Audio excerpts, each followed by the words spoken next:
Today I will discuss reference variable in Java. However, I will discuss this topic in the context of method, constructor as well as class. So here we'll discuss 6 different cases on which you can use reference variable in Java. And one of the significant application of this reference variable you will find in case of event handling in Java. So now I have one question, that is, do you have any idea which variable is termed as reference variable in Java? See, this is the most common mistake that we made. See, whenever I'm talking about object is a reference. So whenever I'm not using new operators, at that point of time, your object will become reference, not reference variable. So whenever I'm talking about reference variable, so it is something else. So let's talk about this. But object sometimes is known as reference variable. So now we have to understand the concept of this reference variable and why it is used. So if I give you the name, then you will understand that the common reference variable in Java.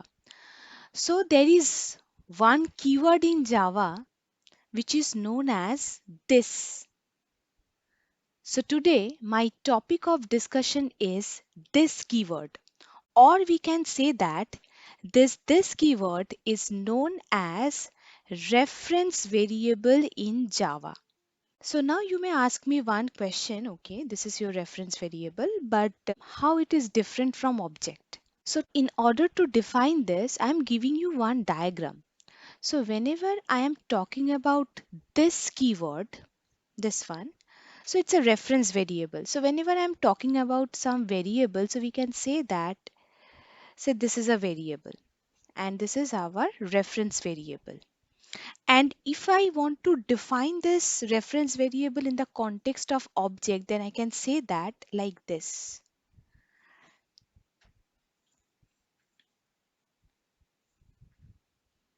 Say this is an object, this is the state of an object, and this is the behavior of an object. So, what is the definition? In Java, the reference variable this refers to the current object. So this is the main utility of this, or it is the main utility of reference variable. So we can say that there can be a lot of usage of Java this keyword, but among them the first usage of this keyword is it is used to refer to the current object. Now, whenever you visualize the current object, basically I'm talking about state as well as the behavior of the current object. So now I have to justify this in the context of this keyword. So this is the basic definition of reference variable in Java, and it is different from object. So by this diagram, we can justify this one. So now we have so many applications, but before that, I will start with a very basic application of this keyword that is very common. So this keyword is used in some specific applications such as, say, now let's consider the concept of constructor in Java. Now what is this constructor is all about? Say, whenever I'm talking about a class in Java, I have already discussed within a class, I may define some method, and I can define more than one method in Java. However, in case of class, sometimes we have some class variables like this. And in order to construct the class variables, we need the concept of constructor. So what is this constructor and what is the real application of constructor? Before going into that details, first I will tell you that how the constructor will look like. So the first thing you have to remember, what will be the name of the constructor? So within a class, the method name can be anything. However, within a class, whenever we are going to define a constructor, the name of the constructor will be same as the class name in which we are going to define the constructor. So within this class, whichever constructor we are going to define, the name of the constructor will be same as the class name. This is the first point. Second point, how the syntax of the constructor will look like. This constructor will look like a method. See, the syntax of the constructor is same as the syntax of the method. So that's why constructor is also known as specialized method. Now, let's talk about parameter. We know that our method can have one or more parameter, or we can define method with no parameter. Similarly, the same thing is applicable here. In case of constructor, we may define a parameter or we can omit it. But the most important part is the return type. So in case of method, I have already mentioned, whenever no return type is there for your method, you can write it as void, or you can give some return type also. But in case of constructor, there is no concept of return type, not even void. So the first question that may be asked in your interview, that okay, it is known that the constructor has no return type, not even void. So what is the return type of a constructor? So at that point of time, your answer will be the constructor will use implicit return type. Implicit return type means internal return type. And this implicit return type of a constructor is known as class type itself. So the return type of the constructor is the class type itself. How you can justify it? See, in the beginning of this Java class, I have already discussed that what is a class. So we can treat this class as a data type, and object will act as a reference of that data type, or you can say that object will act as a variable of a data type. So the return type of the constructor is known as class type itself, and it is implicit return type. This thing you have to remember. Now let's come to the body part of the constructor. See, there is one common thing between this constructor and method. Within a method, you can write system.out.println. Similarly, within a constructor, you can definitely write system.out.println. No issues. But here I have mentioned that the first responsibility of the constructor is to construct the class variables. Class variables means those variables that exist within the class. So this one, here we have one class variable. So now here constructing class variable means assigning some value to the class variable like this. So here basically I am just assigning a static value 10 to the class variable A. And here I can print this class variable A, no issues. So this is one type of class variable construction. However, we can do another thing, that is, in this case, we can define one constructor parameter and then we can write it as the class variable equal to the parameter name, and then the parameter value will be passed via main. So this is another mechanism of constructing. So whenever I'm talking about body of the constructor, you remember one point: within the body of the constructor we will perform this kind of construction mechanism, either via static value or via some parameterized approach. But there is one very important question. Okay, we know that today our topic of discussion is this, and I'm going to define this keyword in the context of constructor. But there is one question: what is the real need of a constructor? Means why we need this? So now I will ask you one question, that is, whenever I was talking about C programming language, I have explained that garbage value. That is, this whenever your variable is not initialized properly in case of C language, there is a problem of garbage value, right?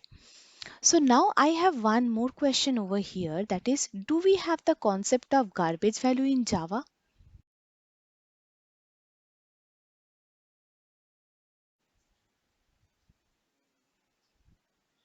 So can you justify this?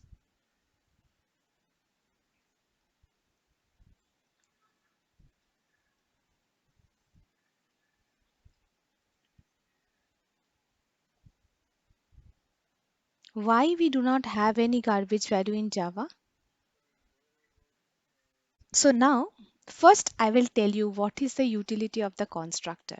So this is the one of the beautiful approach that we have in Java. Say, whenever I am talking about class variable, you just find me, I never try to give some initial value to this class variable just like C. Why? Because the answer is very simple.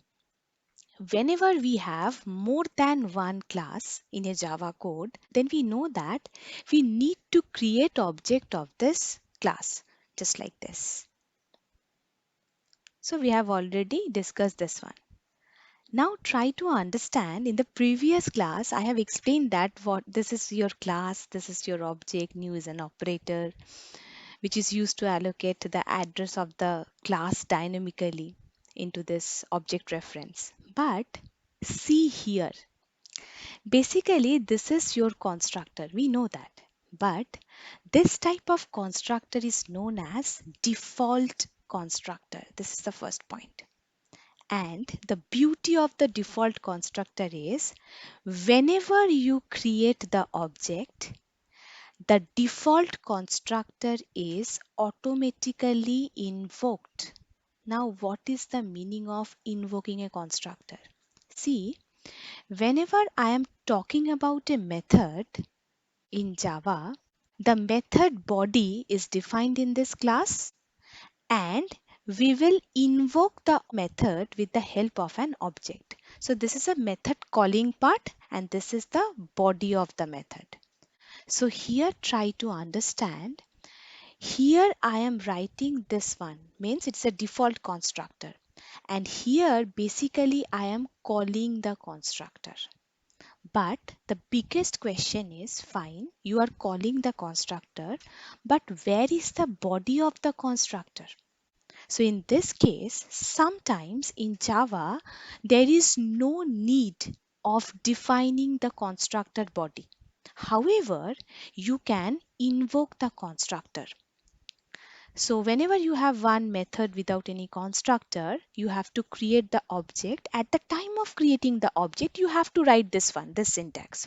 So it means at the time of creating the object, your constructor is invoked. And this kind of constructor has no body. And this type of constructor is known as default constructor. Fine.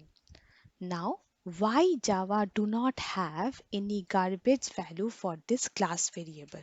Because the main responsibility of this default constructor is to internally initialize this class variable by the value 0. So here the beauty is why Java has no concept of garbage value for the class variable. The answer is whenever we are creating an object, the default constructor is automatically invoked.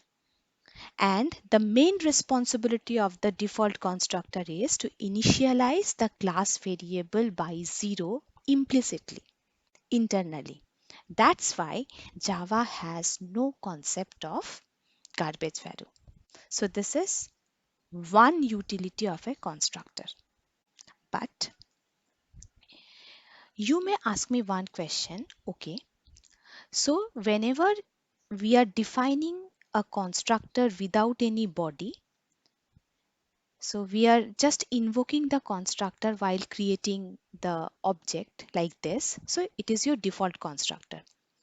And default constructor will initialize the class variable by 0. Fine. So it is a definition of default constructor. So here I can tell you that there is another definition of default constructor. What is that?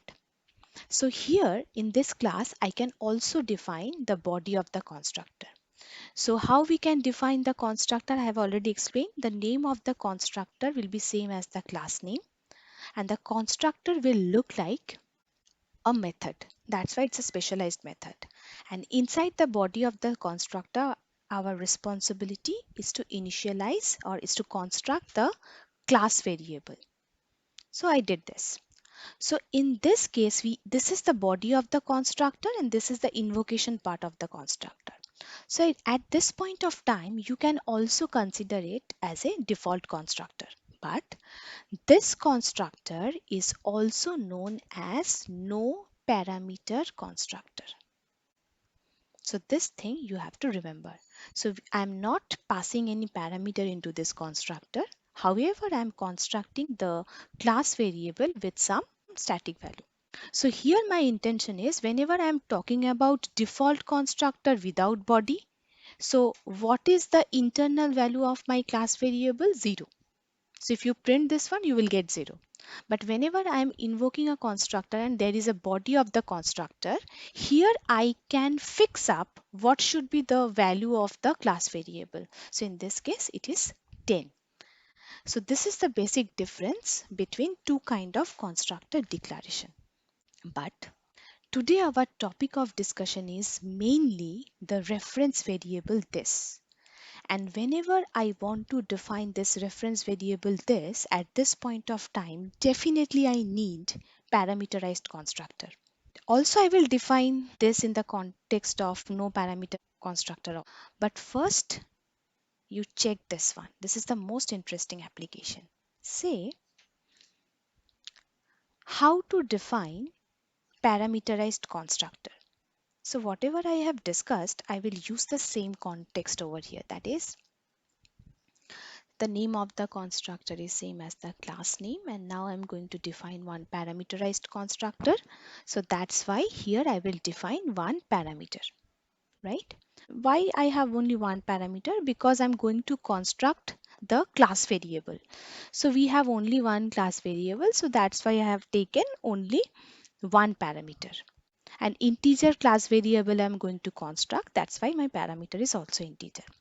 Now try to understand, in the body of the constructor, in the LHS, you have to write the class variable which you are going to construct. And in the RHS, you have to write the parameter name. Done? And here you can write the variable. Now which variable you are going to write? So you are going to construct the class variable. It means you want to see the value of the class variable. So you have to print the class variable. Now here, this is the body of the constructor, and how to call the constructor. We know that we don't have to write object.constructor name. At the time of creating the object, we can invoke the constructor. So this part is known as constructor calling. So this constructor means I am talking about this constructor. So we have only one parameter of this constructor. So here we will pass the value of the constructor. So we can pass only one integer value. Say I'm passing 2. So what will happen? This value will come here. From here it will come here, and then it will be assigned to the class variable, and we will get the value of the class variable.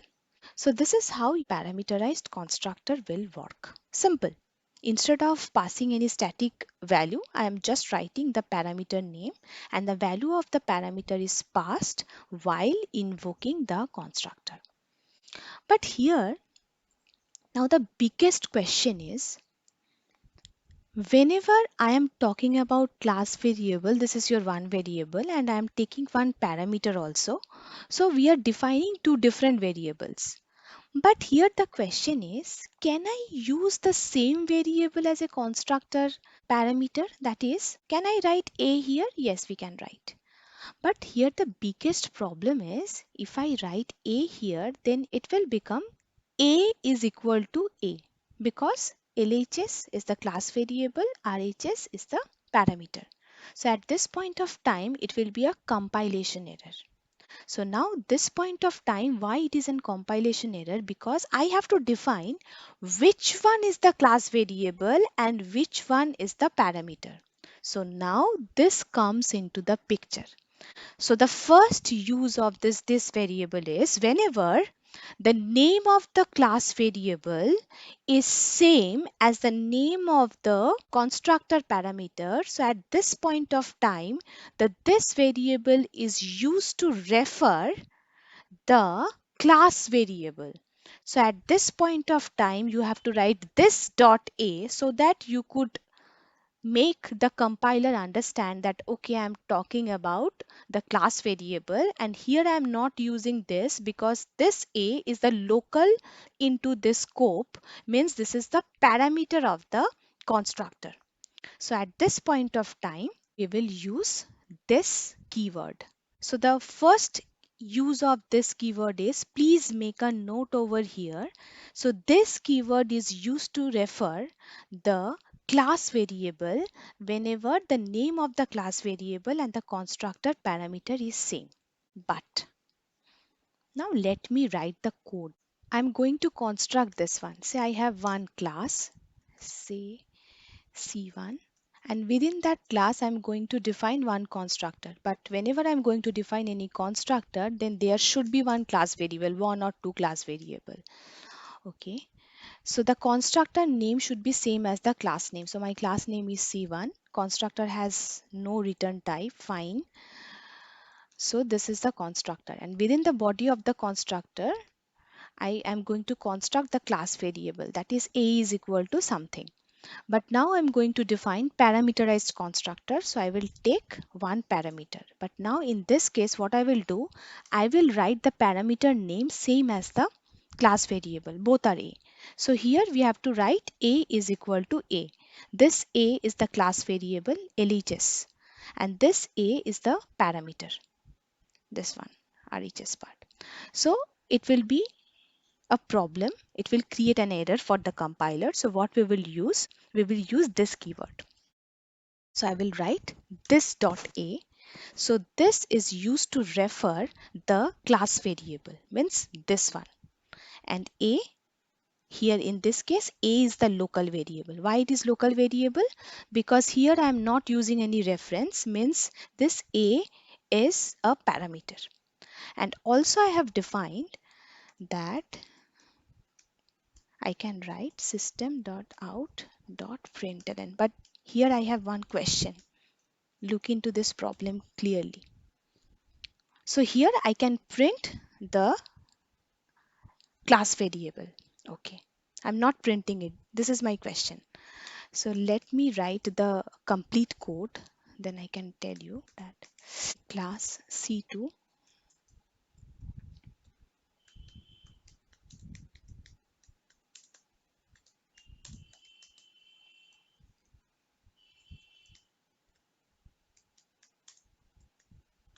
In the previous class, I have explained that some syntax, I will write some syntax, the code will run perfectly, still there is a problem in your code. So I will try to justify that thing that I was explaining in the previous day. So what I will do, I will create one object of this class, and then, so this is the constructor call, and here this constructor is the parameterized constructor, and we have one parameter of type integer. So I'm passing it. So there is no method, so there is no question of invocation. So I will save this file. So my question is, what I should write here? This dot a. So here my question is, can I write a instead of this dot a? So let me check this one. So now I will tell you what is my question and what I am going to justify.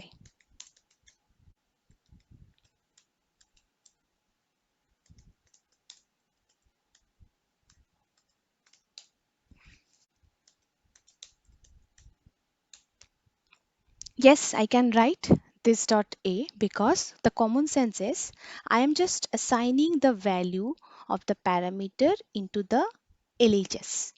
So I'm going to print the value of the LHS. Fine. So if I write A, then what will happen?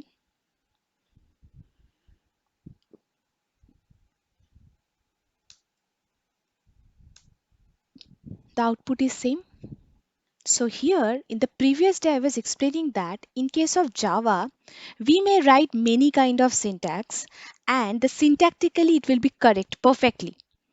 But on the programmer's point of view, we will not be able to justify some of the points. Now, which syntax you prefer, writing this dot A or A? So now my question is, this A means which A? The parameter. So my intention is I don't want to print the parameter. I want to print the class variable. So now it's in your hand. You can write A, you can write this dot A. But logically tell me which one is perfect as a point of view of the programmer. So logically, try to understand if I have any static value over here, I will write A is equal to say 10. So at this point of time, I will not print 10, I will print A, right? So printing LHS is the actual logic. So in this case, we prefer to write this dot A. And one more thing I was talking about, this is a reference variable. So in this case, for writing this, it will not occupy any memory space. So you can use this freely. So this is one use of this reference variable. But this is a very common thing, nothing new in it. But now we have to learn some more feature about this reference variable this. So what are those features? Now let's talk about constructor first, then I will go back to the concept of method again. So according to my discussion that this keyword has several use. So now I'm just writing one code. So I'm writing one class. Within that class, say I have one no parameterized constructor. And in the no parameterized constructor, say I'm just writing system.out.println and say I'm just writing ABC, anything. So here I want to prove that you may write one no parameterized constructor and where you are not constructing any of the class variable, because here we have no class variable. It is useless, but you can write it. But say I have another constructor. So there is no choice. The name of the constructor will be always same as the class name in which it belongs to. But try to understand, say in this case, it is a say parameterized constructor. Okay. So in this case, what I am going to do, I am going to print the value of this parameter. Say, but there is one twist. So today our topic of discussion is this keyword. Try to understand this situation. We have two constructor within a class. One is default constructor and one is parameterized constructor. Now here, if I want to call this no parameter constructor inside the body of the parameterized constructor. So this thing I want to do. I don't want to invoke this constructor from main. So here you can use one approach. So here I'm going to call the no parameterized constructor inside the body of the parameterized constructor. So at this point of time, you may use this keyword like this, and then you will use the bracket. So whenever you are using this keyword dot some variable name, it means you are going to refer the class variable. But whenever you are writing this keyword and you are using this brackets, opening and closing bracket, round brackets, it means you are going to call the no parameter constructor. So this is how a particular no parameterized constructor is called in the body of the parameterized constructor. And now how you could write the main class. So within a main class, what we will do, we have to create the object of this class. We know that.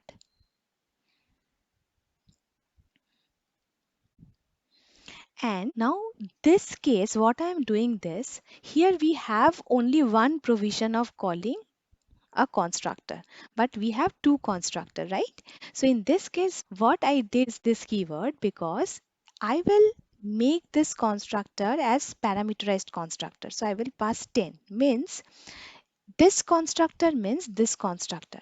So whenever I am calling this constructor, it means this constructor is called. And already I have used this keyword inside the body of this parameterized constructor, means whenever this constructor is called, automatically this constructor will be also called. So instead of calling these two constructors separately in the body of main, using this keyword, what I did, I just used only one object and only one invocation of the constructor. So as a result, both the constructor will be invoked. So this is another use of this keyword. So this constructor call can be used to invoke the current class constructor. This is the exact word. And it is used to reuse the constructor. Means in other words, I can say it is used for constructor chaining.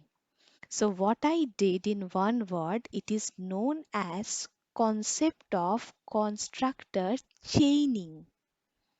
So the second use of this keyword is constructor chaining. But this is a part. Now I will discuss the second part of this keyword. Here the question is, can we call a parameterized constructor from a default constructor? Because here I have called default constructor inside the body of the parameterized constructor. So now let's try to write one code. Say this is the class A, and say here I'm just defining one default constructor or no parameterized constructor, right? And I am also defining one parameterized constructor. Because I'm talking about constructor chaining, so there must be two constructor, more than one constructor. But here my question is now the reverse. Can I call this constructor inside the body of this constructor? My answer is yes. But how to call it? The syntax will be same. That is, I have to write this keyword and I have to use this round bracket. But here my intention is I want to call the parameterized constructor inside the body of the no parameterized constructor. So here I have to mention the parameter. Here I have to pass the value of the parameter. So at this point of time, it will be clearly visible that this keyword is used here to call the parameterized constructor from the body of the no parameterized constructor. And here you can also write any specific statement that you want to invoke as the internal statement of this no parameterized constructor. And here what I will do, I will just write system.out.println and I will try to print the value of this parameter. However, this constructor is called from here, but the value of the parameter is printed in the body of the parameterized constructor. So in the main, what will be the change? In the main, I will write public static void main string arts. Definitely, I will create one object of this class. So at this point of time, again the same thing. I'm not going to create more than one object. I will create one object, but one object means one constructor invocation. So in this case, I will leave this part as it is, because if I leave this part as it is, so a round bracket means I am talking about this one, this constructor. So it will invoke the no parameterized constructor, and inside the body of the constructor we have already called the parameterized constructor. So this is how both the constructor will be invoked only using one object. Otherwise we have to create another object and then we have to call the parameterized constructor with some value. So I'm just avoiding, or I'm just saving the memory. So this is also a part of constructor chaining. This is the B part. Here the only difference is I'm calling the parameterized constructor inside the body of the no parameterized constructor. So this is the second use of this keyword, that is constructor chaining. So now here come to the next discussion part. So I was talking about what? I was talking about polymorphism, right? In the previous day. So here the same point is applicable. So whenever we have more than one constructor within the body of a class, so what will happen? See, for a method we have a choice. For a method we may have same name or we may have different name. So for the sake of polymorphism, we keep the method name same as our choice. But in case of constructor we have no choice, because name of the constructor should be same as the class name in which it belongs to. So by default, whenever you have more than one constructors, you have to change your parameter signature, that is type of the parameter as well as the count of the parameter, say float y. Both must differ. So you cannot write integer x and integer y over here. I have already explained the concept of parameter signature. So there is no question of existing another constructor with single integer value in the same class. So it will not exist. So here my point is the constructor polymorphism do exist. So all the constructors should have different parameter signature. But what is the difference between polymorphism of a method and polymorphism of a constructor? So see here, say I have one class C3 and within that class I'm just writing constructors. And here I'm going to depict the concept of constructor polymorphism. So all my constructors should consider different parameter signature. And say I'm going to define another constructor. In that case, it will be, say this one. And the responsibility of the constructor is to construct the class variable. So we should have class variables. Now we know how to use this reference variable. So I'm just using the same class variable name as the constructor parameter name. So here I'm just doing one thing.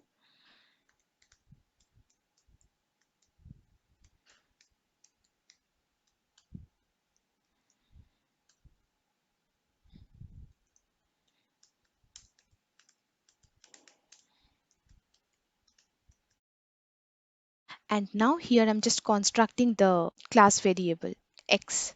So here I will write this dot x is equal to x.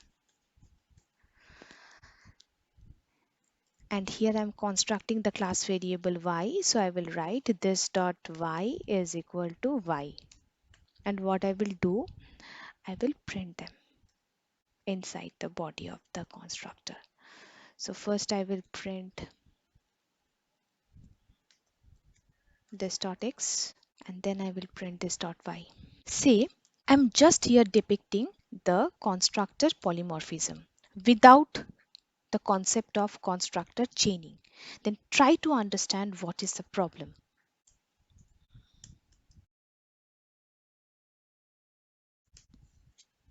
So here what I will do, see, now I want to call all the constructor one by one. So what I will do, first I have to call this constructor. So I will write object of this class, means C3 class, because how to call a constructor? At the time of creating the object, the constructor will be automatically called.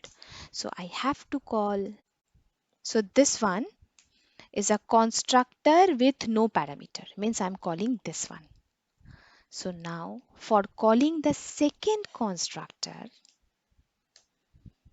I have to use another object, because at this point of time I want to call this constructor. It has one integer value. Again, I have to call the third constructor with one floating point value, and in Java, in order to write floating point value, I have to write f. I have already discussed. So this is how constructor overloading will work.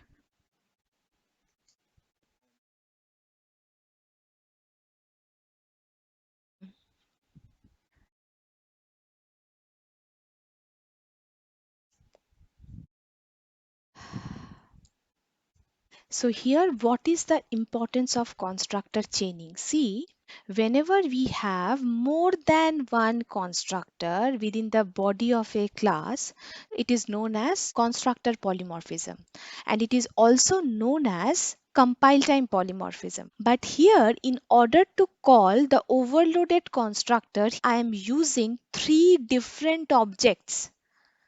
So here the point is, in case of method polymorphism, we can use a single object to call different methods. But in case of constructor, we have to use the number of object which is equal to the number of overloaded constructor. So at this point of time, we know that creating an object means we are occupying an additional memory for each and every object. So as a result, we are wasting three different memory spaces. So now look into the concept.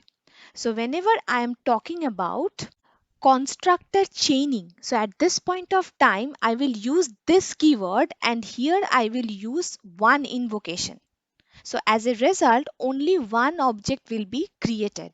So it is saving the memory space occupied by rest of the objects. So that's why whenever you have the concept of constructor overloading, you can further optimize this code using this reference variable.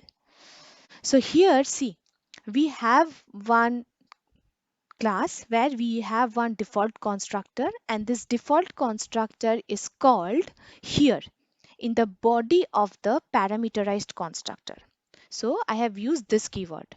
So this is the classical example of constructor chaining. And what is the advantage? Since we have two constructor, so it means overloading of constructor happens here. So we need two separate objects to call these two constructors. But since I have used constructor chaining concept with this reference variable, so I have only used one object to call two different constructor. So this is how we can save the memory space in case of constructor overloading. So this one is this two. So let me execute this code.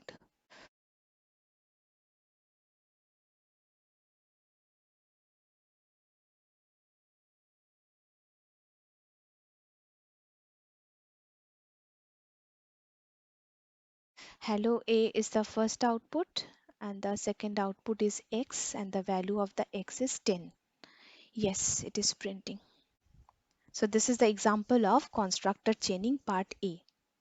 So in this example, what I am doing, again I have two constructor. One is no parameterized constructor and one is parameterized constructor. And here I am calling parameterized constructor using this reference variable into the body of the no parameterized constructor. Again the same thing happens.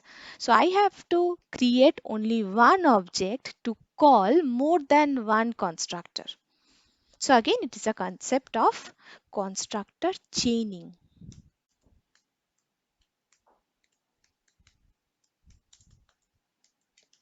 So this is the very basic example of constructor chaining using this keyword.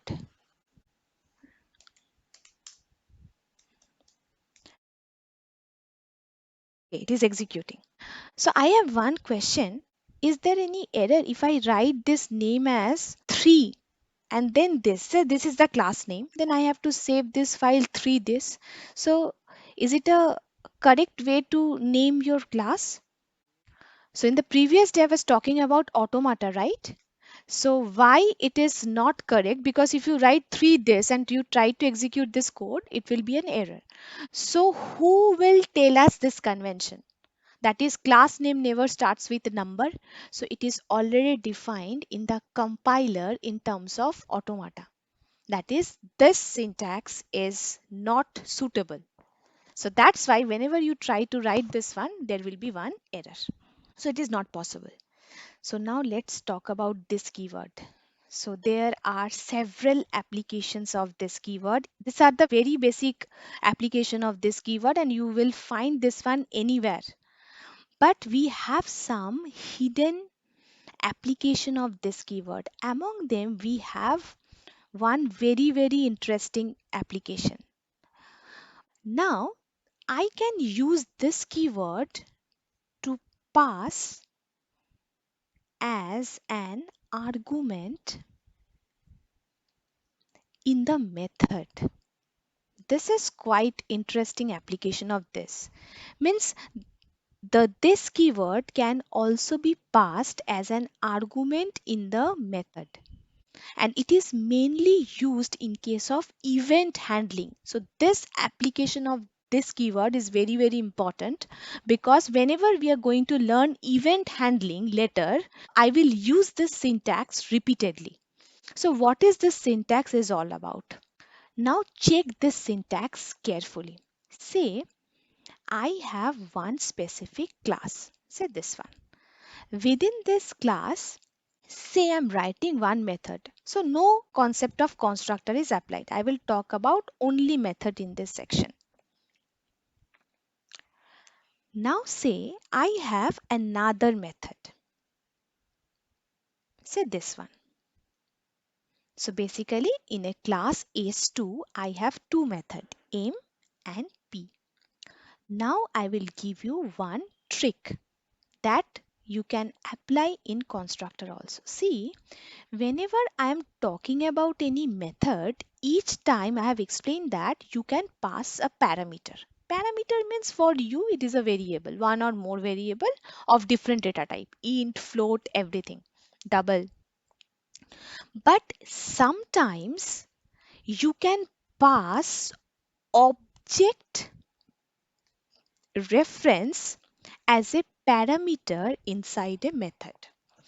Now, what is the definition of object reference? So, whenever I am creating one object, so this is the complete definition of an object. And what do you mean by object reference? If I omit this part, if I work on this part only, then this is the class name and this is the variable name. And here initially this object is holding nothing, means null. So at this point of time it is known as object reference. Now here my point is there exists some situation where as a parameter of a method you can pass object reference. Now here say I'm trying to pass object reference as parameter.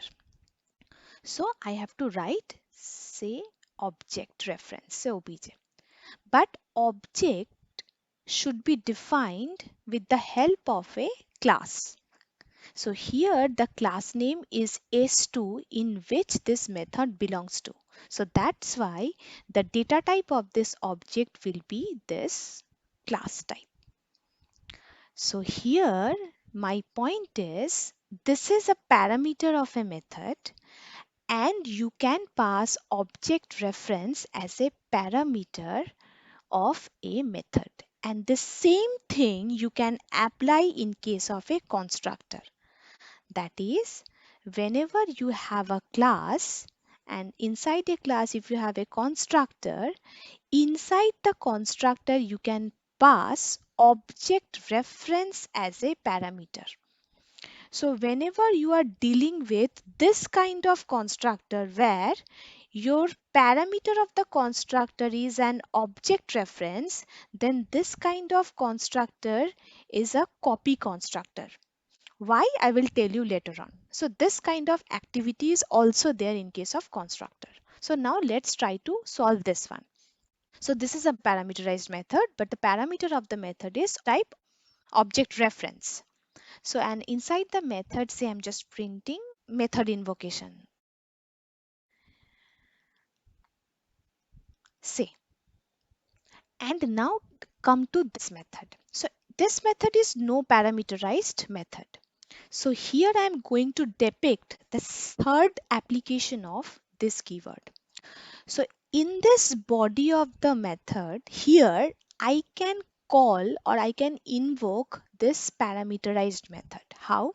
Then the syntax is something different. You have to write the method name first, then within the bracket you have to write the this keyword. This is how you can call a method with object reference as a parameter inside the body of the no parameterized method. For calling a constructor, it was like this. For calling a variable, it was like this. But for calling a method with object reference, the syntax is like this. Method name and this keyword. Now, how we could invoke this one? Then you just write the main class, and in the main class we have to create the object of this class. Fine, I'm just creating the object of this class, and then I will try to call the method. Which method to call? I have two methods. So, but I will call this method only because this method is already called here. So I will write object name dot method name. So it will call this method whenever this method is called. So automatically this method will be also called. So this is another application of this keyword. But I will tell you the real life application of this approach. Means why we need to pass object reference as a parameter for a method. This is the first question. And the second question, what is the real life application of this entire approach? So I'm just answering the second question first. This entire approach is used in case of event handling. So whenever we perform some coding on event handling, then each time you find me writing this thing. A method will be called with the reference variable. But the biggest question that we have to understand, why we need this kind of method where object reference is passed as a parameter. So here the answer is, in case of Java, there is one beautiful application which is known as applet in Java. So what is this applet? By using the concept of applet, we can draw some diagrams, designs, everything. So this is a graphical approach in Java where we can create our own object. But in order to draw all these kinds of object, we need a method which is known as paint method, right? So we need a specific method, paint method. Now why it is a paint method? So in Java, in the first I have explained, the beauty of the Java is some of the classes in Java are predefined. Also, some of the methods in Java, they are also predefined. So where they are defined in a container. And this container is known as package. So now this paint is a method which is predefined in Java. And why we need this paint method? So that we could draw beautiful objects in case of Java. But since this method is predefined, the spelling of this method, the capitalization of this method, the return type of this method, and the access specifier of this method, each and everything is predefined. I cannot change it. I cannot modify it further, but I can use it. Similarly, the parameter type of this method is also predefined. I cannot change it. So here, this is the application. This paint method, which is used for drawing object in Java, uses object reference as its parameter. So this is the object name, and also what is the class name of this object reference, that is also predefined. You cannot change it. And the class name is graphics G. So this is the application where you will find one method with object reference as a parameter. Here this one is predefined and also the name of the class is predefined. So this is the application. So you will find the application of this method with object reference in case of applet. So this is the third approach. This is the programming that I was talking about. See, here I have one class. Within that class, I have one method. The name of the method is m and it has no return type. And here what I am passing? Here I am passing one object reference as a parameter. Why it is an object reference? See, this is the name of the object and this is the name of the class in which the method belongs to, right? So this is the first method and the second method is it is a no parameterized method. And here my intention is I will call this method inside the body of this method. So what is the syntax here? So we have to write the name of the method and then within a bracket we have to write this keyword. This is how we can call the method with object reference as a parameter.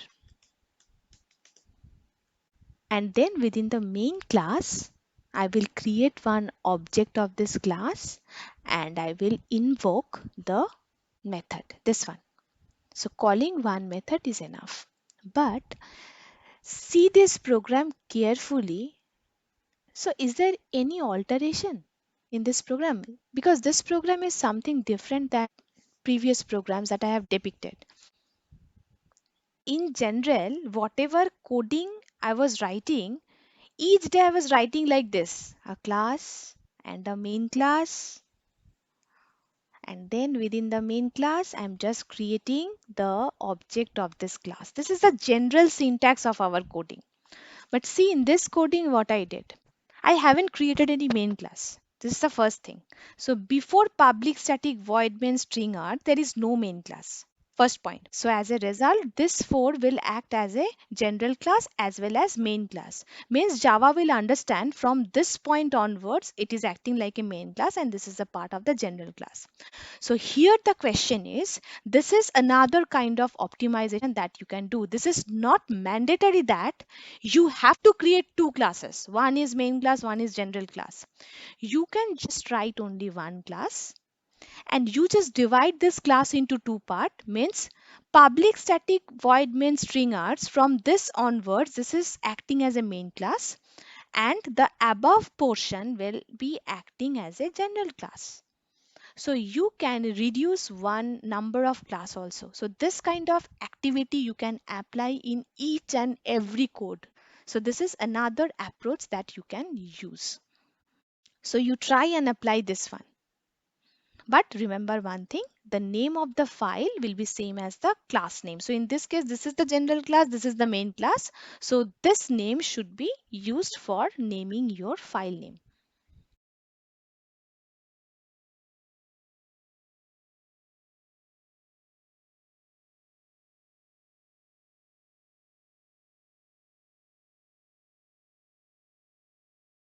Method is invoked. So this method, this is the context of this method and it is called here. There is no additional statement for this method.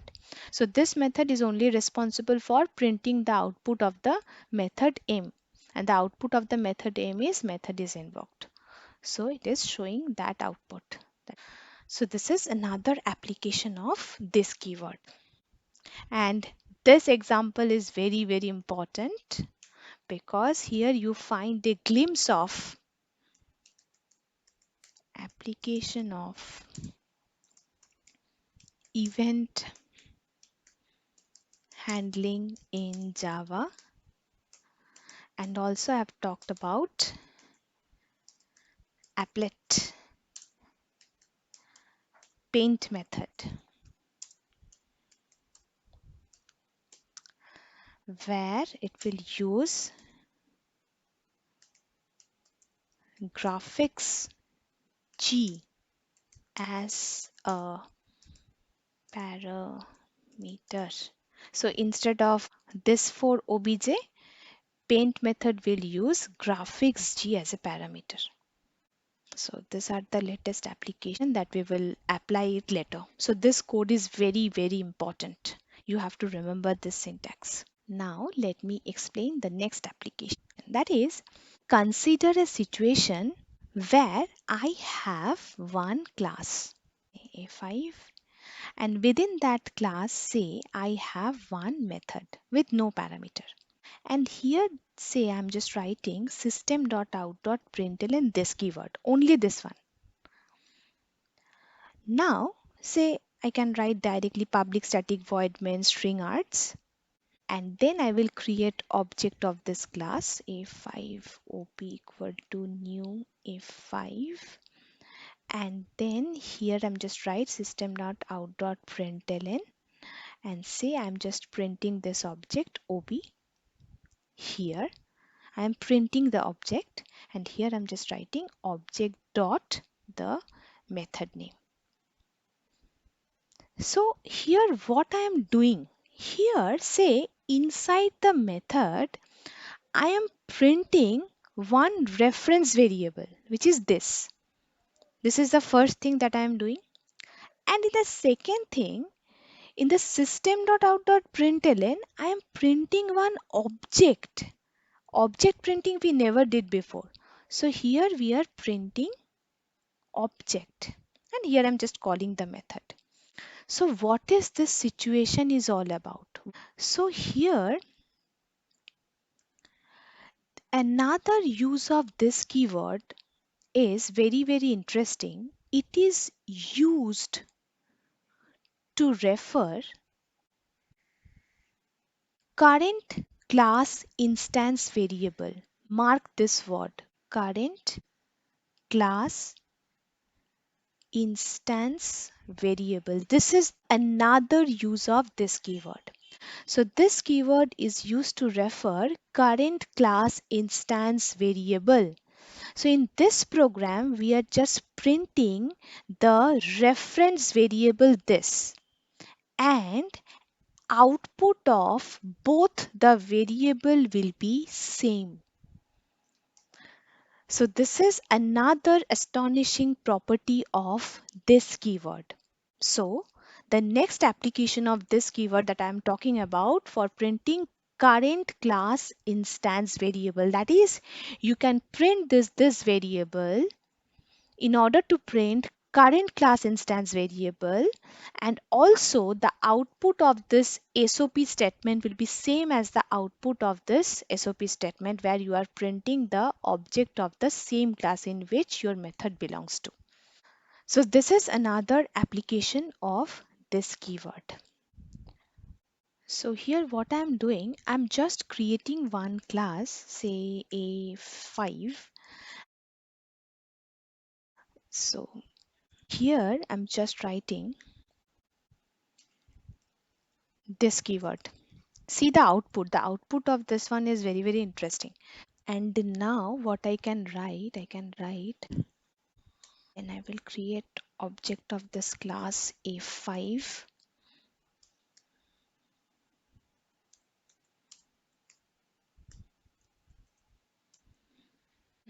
I will print this object. The object name is OB. And then I will call the method.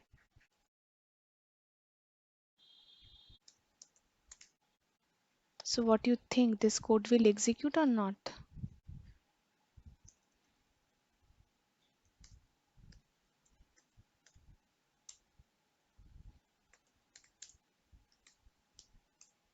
See the output. So what it is showing, so it is actually printing the object reference ID. So here my point is, I was depicted that we can print object reference ID like this, but you have another way. This keyword is also used to print the object reference ID. So either you can use this approach or you can use this approach. So both are giving you the same output. So this is another significance of this keyword. So what is the conclusion of my class? So here I have depicted the several usage of this keyword. This keyword can be used to refer current class instance variable. This keyword can be used to invoke current class method implicitly. This keyword can be used to invoke current class constructor. This can be passed as an argument in the method call. This can be passed as argument in the constructor call. And this can be used to return the current class instance from the method. So these are the so many applications we can apply with this keyword.